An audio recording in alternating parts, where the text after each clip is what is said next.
Nanumpa kahapon si Davao City Representative Paulo Polong Duterte at ang kanyang mga anak na sina Omar at Rodrigo II bilang kinatawan ng unang at ikalawang distrito ng Davao City at bilang City Councilor. Ginanap ang seremonya sa The Royal Mandaya Hotel sa presensya ng kanilang pamilya at pinangunahan ni Court of Appeals Justice Jill Rose Jauganlo.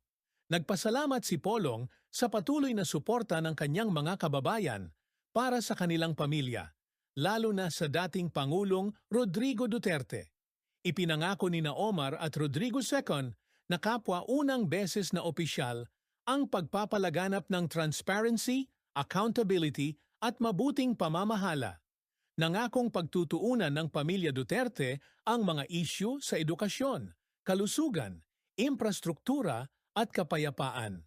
Nanalo ang lahat ng miyembro ng pamilya Duterte sa eleksyon sa pamamagitan ng malaking lamang.